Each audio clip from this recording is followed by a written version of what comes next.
Hi kids! I am Teacher Chi in behalf of our Senior Pastor Joel, Pastor Glenn, at ng buong Sunday School Department. Kami ay lubos na bumabati sa inyo ng maligayang hapon at welcome sa ating Sunday School live streaming!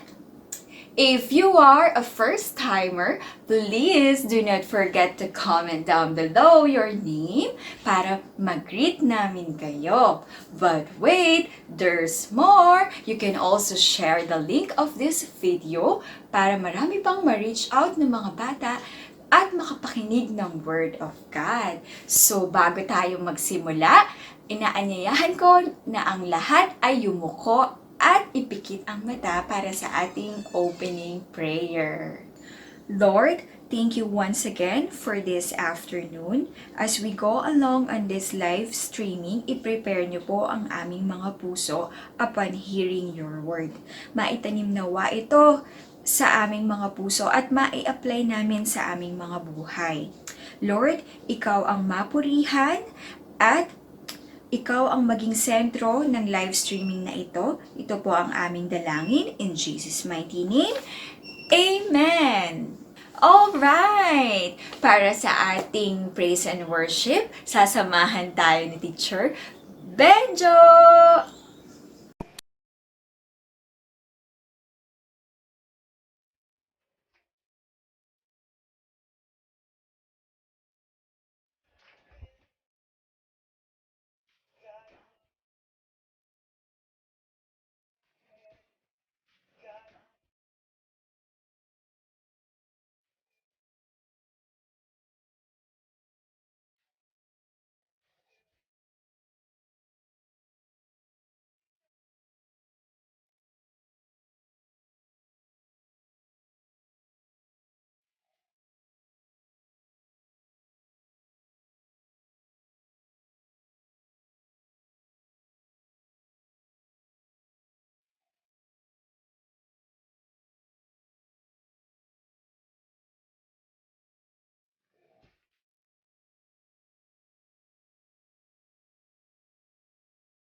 Topic, Christian living.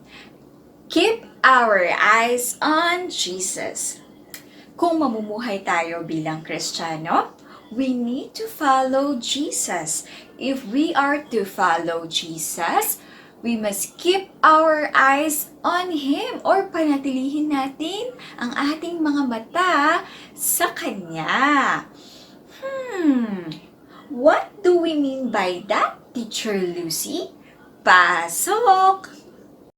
Blessed afternoon mga anak. Muli kalooban ng Diyos na tayo ay magkita-kita na naman sa hapon na ito at muli makarinig na naman tayo ng kanyang mga salita.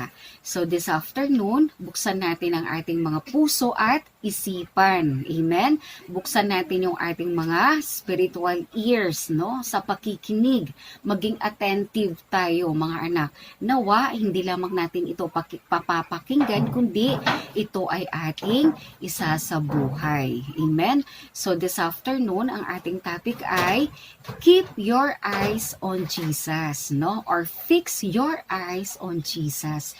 Napakaganda ng ating topic this afternoon, no? Actually, lahat naman ng ating mga topic, mga previous topics natin ay lahat naman yan, mga anak, ay magaganda dahil ito ay salita ng Diyos. So sa hapon na ito, napakaganda dahil makikita natin sa hapon na ito kung paano tayo mag-focus, no? Kung paano natin i-fix yung eyes natin sa ating Panginoong Jesus. Amen?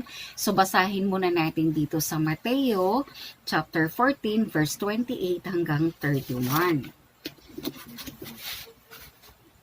Agad pinasakay ni Jesus sa bangka ang mga alagad at pinauna sa kabilang ibayo.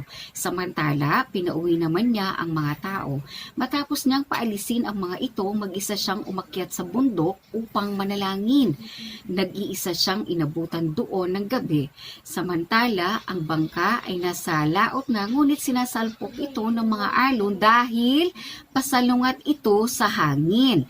Nang madaling araw na, sumunod sa kanila si Jesus na naglalakad sa ibabaw ng tubig. Kinalabutan sa takot ang mga alagad nang makita nilang may lumalakad sa ibabaw ng tubig. Multo, sigaw nila, ngunit nagsalita agad si Jesus at sinabi sa kanila, "Huwag kayong matakot, ako ito." Sinabi ni Pedro, "Panginoon, kung talagang ikaw nga yan, papuntahin mo ako dyan sa kinaroroonan mo sa ibabaw ng tubig."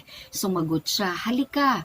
Mula sa bangka ay lumakad si Pedro sa ibabaw ng tubig papunta kay Jesus. Ngunit nang mapansin niya na malakas ang hangin, siya'y natakot at nagsimulang lumubog. "Panginoon, sagipin niyo ako," sigaw niya.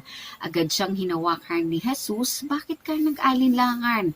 Napakaliit ng iyong pananampalataya," sabi kay Pedro. Pagkasakay nila sa bangka, tumigil ang hangin at sinamba siya ng mga nasa bangka. "Tunay nga pong kayo ang anak ng Diyos," sabi nila, no? Yun yung sabi ng mga alagad, tunay nga po na kayo ang anak ng Diyos. Ikaw ang anak ng Diyos. Amen? So anong gustong ipahiwatig dito ng ating Panginoong Jesus, no? Dito natin makikita kung paano natin i-fix or i-focus yung mata natin sa ating Panginoon, no? Kasi anong nangyari dito kay Peter? Nung makita niya ang ating Panginoong Jesus na naglalakad sa ibabaw ng tubig, ano ang sabi niya? "Panginoon, kung talagang ikaw yan, papuntahin mo ako sa iyong kinaroroonan." So anong sabi ng ating Panginoong Jesus? "Halika." So nung siya ay pahakbang na, nung makita niya na malakas ang alon at malakas ang hangin, anong nangyari sa kanya? Siya ay lumubog. Bakit siya lumubog? Dahil hindi siya nakatingin, hindi siya nakatuon doon sa ating Panginoong Jesus. Bagkus ang nakita niya ay ang malakas na alon at ang malakas na hangin. So anong gustong ipahiwatig ng Diyos dito sa ating mga anak? Ang gustong ipahiwatig ng Diyos sa atin dito ay anuman ang storms natin ngayon, sa buhay natin ngayon, anumang klaseng storms yan, mga anak, anumang klaseng wind, anumang klaseng alon yan, at gaano man kalakas ang wave na yan, no? Gaano man kalakas ang wind na yan, gaano man kalakas ang storms na yan, ang gustong iparating ng Diyos sa atin ay, ang gustong iparating ng ating Panginoong Jesus ay, ituon lamang ang ating paningin sa Kanya. So, sa papaanong paraan, mga anak? no? At anong ibig sabihin ng storms dito na tinutukoy dito, no? Ang ibig sabihin ng mga storms na yan, ito ay kung ano man yung mga sitwasyon natin, no? Yung iba, ang storms nila ay financial problem. Yung iba, ang storms nila ay walang trabaho, no? Ang iba, ang storms nila ay illness, no? Nangangailangan ng kagalingan, no? Dahil sila ay may karamdaman. Ano pa? Ano pang mga storms nila? Iba-iba ang mga storms natin ngayon, mga anak, no? Kung ano man 'yan, ang Diyos lang ang nakakaalam niyan. So ano ang dapat natin gawin in the middle of that storms, no? How can we fix or how can we focus our eyes on Jesus in the middle of that storms? Ano ang dapat natin gawin? Una, prayer, mga anak, no? Wala tayong ibang gagawin kundi ang manikluhod at lumuhod sa Diyos. Amen? Wala tayong ibang gagawin kundi yaan, mga anak. Unang-una, yaan ang pinaka-importante sa buhay natin, no? Yung communication natin sa Diyos, no? Dahil yan yung way how to communicate with God, no? Kung paano kinakausap natin yung ating mga kamag-anak, mga magulang, same thing with God. Amen? Ganun din dapat sa Diyos. Bago nga dapat natin kinakausap yung mga mahal natin sa buhay. Madaling araw pa lang, mga anak, no? Mag-pray ka na, kausapin mo na ang ating Panginoon. Amen? So, anong dapat natin gawin in the middle of that storms? Kahit any kinds of storms na yan, pray, luhod, no? Lumuhod tayo. Naalala nyo si Daniel in chapter 6, no? Noong siya ay itatapon na, nung ipapakain na siya sa mga leon. Anong ginawa lang ni Daniel, mga anak, di ba? Siya ay nanalangin. Lagi natin tatandaan, mga anak, na walang imposible sa Diyos. Walang bagay na mahirap sa Diyos kapag siya ay ang ating inuna. Amen? Second, anong dapat natin gagawin? Meditate His Word, no? Meditate the Word, no? Ano ibig sabihin? Pagbulay-bulayan natin ang salita ng Diyos, no? Anong kwenta yung Biblia? Kung meron ka mang Bible sa bahay nyo, anong kwenta nun kung hindi mo naman binabasa na? Amen? Naaalikabukan na siya. Nasa-set aside lang siya. Amen? Dahil doon sa ibang bagay, dahil doon sa mga ibang books, no? Na inuuna natin na binabasa. Hindi natin nalalaman na napaka-importante ng salita ng Diyos. Anong sabi ng Joshua 1:8? Meditate day and night, no? Pagbulay-bulayan ang salita ng Diyos araw at gabi, no? Yan ang sabi ng Joshua 1:8. At remember, in Mateo 4:4, nung binanggit ko na dati, na hindi lamang tayo nabubuhay, mga anak, sa tinapay or sa kahit anumang klase ng pagkain dito sa ibabaw ng mundo. Kahit masarap pa na pagkain yan, kahit mga mahal pa na pagkain yan, hindi tayo nabubuhay dyan, kundi nabubuhay din tayo sa bawat salitang namumutawi sa bibig ng Diyos, no? So, yan dapat ang gawin natin, mga anak. Amen? Ang magbasa, no? Magbasa, napaka-importante ng Bible, mga anak. Napaka-importante yan. Bakit? Dahil yan yung pagkain ng ating kaluluwa. Amen? Ang sabi nga rin ng Hebreo 4:12, basahin ko lang, mga anak. Ang salita ng Diyos ay buhay. Amen? Ang salita ng Diyos ay buhay at mabisa. Mas matalas kaysa alinmang tabak. Mas matalas kaysa alinmang tabak. Na sa magkabilay may talim, ito'y tumatagos. Maging sa kaibuturan ng kaluluwa at espiritu. Ng mga kasukasuan at buto.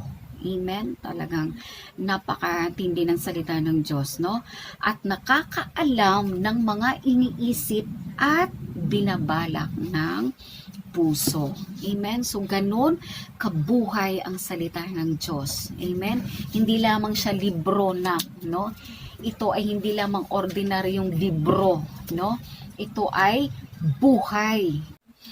Pangatlo, mga anak, anong dapat nating gawin in the middle that storms, in the middle of the storms, no? Kung anong klaseng storms yan, anong dapat nating gawin? Yung pangatlo na yun ay application, no? Application, kung ano yung nababasa natin sa Bible, no? kung ano yung gustong iparating ng Diyos sa atin, no? Every day. Hindi lamang yung binabasa lamang natin siya, kundi dapat ito ay ating isabuhay. Ituon natin ang ating mga mata sa Panginoon. Amen? At 100% lahat ng yan ay hindi niya tayo pababayaan in the middle that storms, no? Kagaya nga ng sinabi ni Peter nung siya ay lumubog na, anong sabi niya? Panginoon, tulungan po ninyo ako. So, ganun din tayo mga anak. Kung ano man yung mananasa natin ngayon, kung ano mang mga storms niyan, ganun din ang sasabihin lang natin kay Jesus, no? Ituon lang natin at humingi lagi tayo ng tulong sa Panginoon at hindi niya tayo babaliwalain. Amen? Dahil ganun niya tayo kamahal. Mahal na mahal niya tayo. Okay? So, yung ating memory verse this afternoon ay Hebreo 12:2 ng ating memory verse, no? Ang sabi dito ay looking unto Jesus, the author and the finisher of our faith. Again, looking unto Jesus, the author and the finisher of our faith.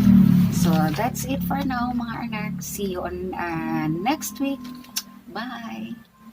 Hi, kids! Wow! Sinong na-bless ngayong hapon sa pakikinig ng Word of God? Yan! Thank you, Teacher Lucy. At naintindihan namin ng mas deep pa yung mensahe ni Lord ngayong hapon. As Peter kept his eyes on Jesus, meaning he fully trusted him, he was able to do something that no other man can do. And what is that? He was able to walk on water. Pero, noong inalis ni Peter ang kanyang paningin kay Jesus, anong nangyari sa kanya? He began to sink or nagsimula siyang malunod.